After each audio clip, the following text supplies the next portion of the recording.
താളമേളങ്ങളുടെ തറവാട്ട് കാരണവന്മാരെല്ലാം ഒത്തുചേർന്നൊരുക്കുന്ന പഞ്ചാരി മേളത്തിന്റെ പ്രസിദ്ധി കേട്ടതും ഉത്സവങ്ങൾക്ക് തന്നെ തിരുവുത്സവം തീർക്കുന്ന ശ്രീ കൂടൽമാണിക്യം ക്ഷേത്രം ഇവിടെ സ്ഥിതി ചെയ്യുന്നു.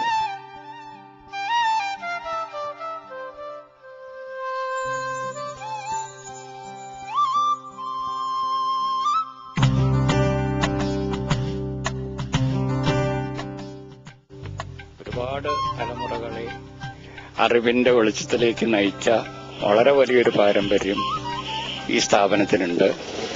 കേരളത്തിലെ തന്നെ ഏറ്റവും പ്രമുഖ ഗ്രന്ഥശാലകളിൽ ഒന്നാണ്. ഇത് ഏതാണ്ട് 100-120 കൊല്ലം ആയിട്ട് തുടർന്നു വരുന്ന ഒരു വലിയ പാരമ്പര്യമാണ്. തലമുറകളായിട്ട് ഈ സ്ഥാപനം ഇവിടെ അറിവിന്റെ സംസ്കാരത്തിന്റെ ഒരു നിറദീപമായിട്ട് നിൽക്കുകയാണ്.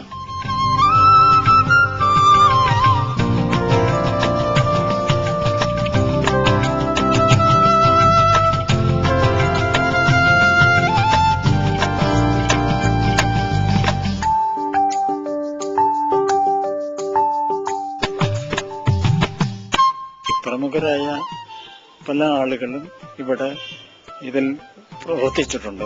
ഒന്ന് Panampilly Govinda Menon, MC Joseph, KP John, CR Kesavan മൈദർ തുടങ്ങി പല പ്രമുഖ വ്യക്തികൾ വാസ്തവത്തിൽ ഇതിൽ പ്രവർത്തകരായി ഇരുന്നിട്ടുണ്ട്. യഥാർത്ഥത്തിൽ ഇവിടെ ഉള്ള വലിയ പ്രമുഖരും മറ്റുള്ളവരും എല്ലാം തന്നെ ഇവിടെ ഇതിൽ നിന്ന് വാർത്തെടുത്തു എന്ന് പറഞ്ഞാൽ അത് ശരിയാണ്, അത്രത്തോളം സത്യമാണ്. ഇങ്ങനെ വന്നിട്ടുണ്ട്. അത്ര ഒരു സാംസ്കാരിക നവോത്ഥാനത്തിന് തിരിതെളിച്ചിട്ടുണ്ട് ഈ സ്ഥാപനം എന്ന് പറയുന്നതിന് തെറ്റില്ല. അതിനാൽ ഇവിടെ സാംസ്കാരികമായും സാമൂഹികമായിട്ടുള്ള പരിഷ്കാരങ്ങൾക്കും വളർച്ചയ്ക്കും വളരെയേറെ പ്രമുഖരെ വാർത്തെടുക്കുന്നതിൽ ഈ സ്ഥാപനം വഹിച്ച പങ്ക് അതുല്യമാണ്.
കൊച്ചി രാജകുടുംബത്തിലെ അംഗങ്ങൾക്ക് പ്രത്യേക താല്പര്യമുള്ളത് ഏറ്റവും വലിയ താലൂക്ക് കൂടൽമാണിക്യ ക്ഷേത്രം തിരുവിതാംകൂർ ആരായിട്ടുള്ള യുദ്ധം നടക്കുമ്പോൾ പ്രധാന പങ്ക് വഹിച്ചിട്ടുള്ളവർ ഇരിഞ്ഞാലക്കുട. ഇന്നത്തെ കൊച്ചി രാജ്യത്തിലെ പ്രധാനപ്പെട്ട 3-4 ഹൈസ്കൂളുകളിൽ ഒന്ന് ഇരിഞ്ഞാലക്കുട, കുന്നംകുളം, എറണാകുളം, തൃശൂർ എന്നീ സ്ഥലങ്ങളിലായിരുന്നു. അന്ന് കൊച്ചി രാജ്യം വിറപ്പിച്ചിരുന്ന പാപ്പാളി പോലീസ് ഉദ്യോഗസ്ഥന്റെ നേതൃത്വത്തിൽ വന്ന് തടഞ്ഞിട്ടും അവരെ നേരിടാൻ സ്കൂളിന് ഉന്നത ക്ലാസുകളിൽ നിന്ന് ഇരുനില കെട്ടിടത്തിന് മുകളിൽ നിന്ന് ബെഞ്ചുകൾ ഓങ്ങി എറിയുകയും അതുപോലെ തന്നെ അവർക്ക് കയറാൻ പറ്റാത്ത വിധം ആ കോണിയെ നിറച്ച് ബെഞ്ചും ഡെസ്കും നിറയ്ക്കുകയും ചെയ്ത് സമരം നടത്തുകയുണ്ടായി.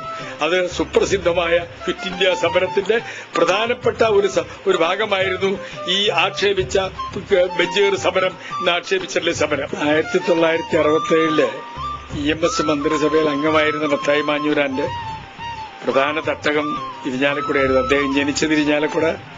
1912 ഇരിഞ്ഞാലക്കുട ജനിക്കുകയും വളരുകയും വിദ്യാഭ്യാസം നടത്തുകയും ചെയ്തിട്ടുള്ള ഒരു ഉന്നത രാഷ്ട്രീയ നേതാവായിരുന്നു. ഇരിഞ്ഞാലക്കുട കോടതിയിൽ പ്രാക്ടീസ് ചെയ്തിരുന്ന പ്രഗത്ഭനായ പനമ്പള്ളി ഗോവിന്ദമേനോൻ, രാഷ്ട്രീയത്തിലെ കമ്മ്യൂണിസ്റ്റ് ഉണ്ടായിരുന്ന KVK വാര്യർ, അതുപോലെ തന്നെ സോഷ്യലിസ്റ്റ് പാർട്ടിക്കാരനായിരുന്ന പുതൂരച്യുതൻ, ഇവരുടെ എല്ലാം പ്രധാന തട്ടകം ഇരിഞ്ഞാലക്കുടയായിരുന്നു. ഇരിഞ്ഞാലക്കുടയുടെ ചരിത്രത്തിൽ ഏറ്റവും സ്മരിക്കപ്പെടേണ്ട, ഓർക്കപ്പെടേണ്ട ഒരു കാര്യമാണ് ഗാന്ധിജിയുടെ സന്ദർശനം.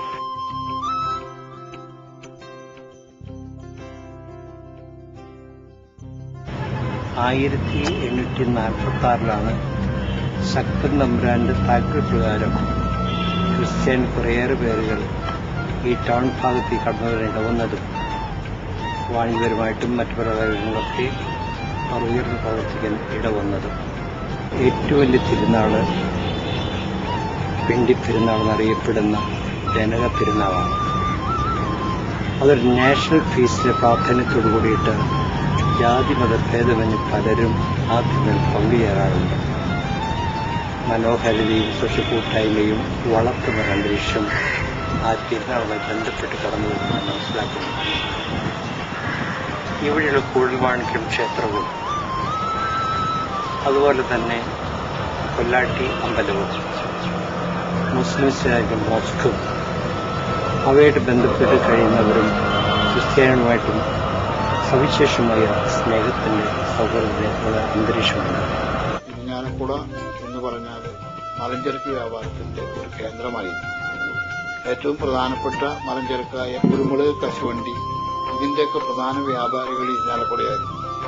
അതുതന്നെയല്ല, അതൊക്കെ മറ്റുള്ള സ്ഥലങ്ങളിൽ ഇരിഞ്ഞാലക്കുടക്കാരാണ് ഉപയോഗിക്കുന്നത്. അപ്പോൾ ഇവിടെയുള്ള മില്ലുകളിൽ ഉൽപ്പാദിപ്പിക്കുന്ന വെളിച്ചെണ്ണ ഇവിടെ നിന്ന് വള്ളം വഴി കൊച്ചി കൊണ്ടുപോവുകയും മാത്രമല്ല ഇവിടുത്തെ പ്രധാനപ്പെട്ട മലഞ്ചരക്ക് വ്യാപാര ഉൽപ്പന്നങ്ങളായ കുരുമുളക്, കശുവണ്ടി, അതുപോലെയുള്ള ഏലം മുതലായ സാധനങ്ങൾ എല്ലാം ഇവിടുന്ന് കൊണ്ടുപോയി അത് വിദേശ വിപണനം ചെയ്ത് പണം ഉണ്ടാക്കാനായിട്ട് ഇരിഞ്ഞാലക്കുടയിൽ നിന്നുള്ള എല്ലാ വ്യവസായികളുടെ സംരംഭം കേരളത്തിന് ഒരു നേട്ടമായിട്ടുണ്ട് എന്നാണ് ഞാൻ കരുതുന്നത്. അപ്പോൾ ഇരിഞ്ഞാലക്കുടയെ സംബന്ധിച്ചിടത്തോളം വ്യാപാര രംഗത്ത് ഇന്ന് കേരളത്തിൽ കാണുന്ന ഏറ്റവും നല്ല വ്യാപാര കേന്ദ്രങ്ങളിൽ ഒന്നായി ഇരിഞ്ഞാലക്കുടയെ കാണുന്നത് ഇപ്രകാരമുള്ള വ്യവസായങ്ങളിൽ ഇടപെട്ടിട്ടും അതൊക്കെ വിജയകരമായി നടത്തിക്കൊണ്ടുപോകാനുള്ള തന്റെ ഇടവും അതിനുള്ള കഴിവും